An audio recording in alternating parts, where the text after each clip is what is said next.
આપણે શું ધ્યાનમાં રાખવાનું છે એ હું તમને કહીશ.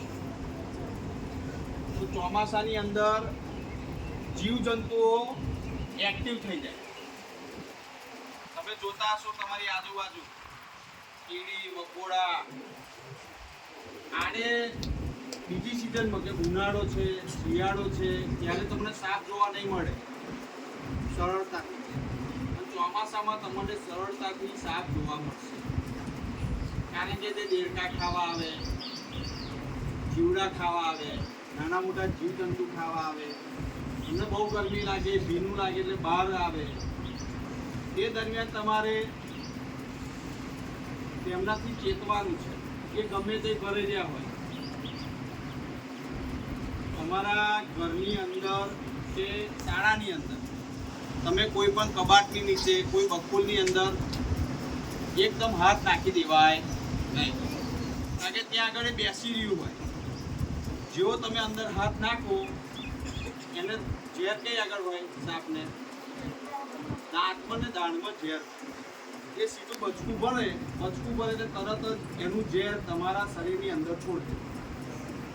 તમારા શરીરની અંદર એ ઝેર છૂટી જાય એટલે એ ઝેર પછી ધીરે ધીરે એ તમારા બ્લડમાં રહી અને તમારા હાર્ટ સુધી પહોંચે.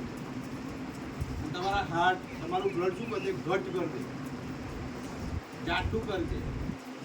ત્યારબાદ એ હૃદયની અંદર જે લોહીનું પરિભ્રમણ થવું જોઈએ એ બંધ થઈ જશે અને ધીરે ધીરે તમે ફરી તમારો જીવડો નીકળી જશે.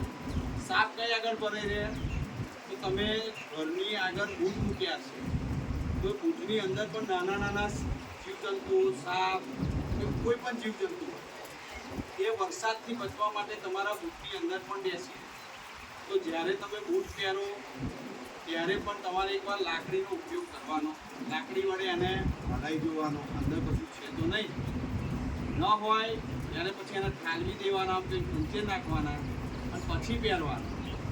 તમારા ઘરની અંદર પણ તમે કોઈ પણ વસ્તુ લેવા જાઓ, કોઠી પાછળ હોય, પીક પાછળ હોય, કબાટ નીચે હોય, કોઈ બકુલ હોય, તો તે વખતે તમારે લાકડીનો ઉપયોગ કરવાનો, લાકડીનો ઉપયોગ કરવાનો.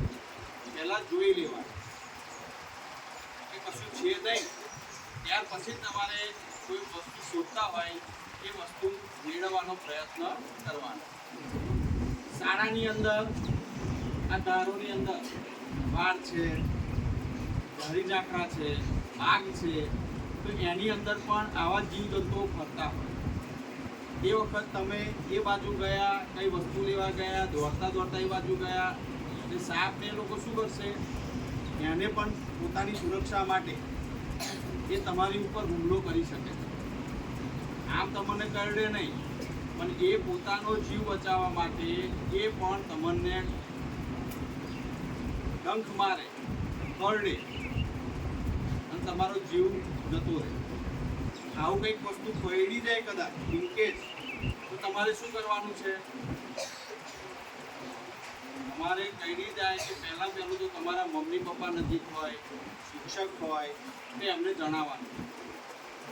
કોઈ ના હોય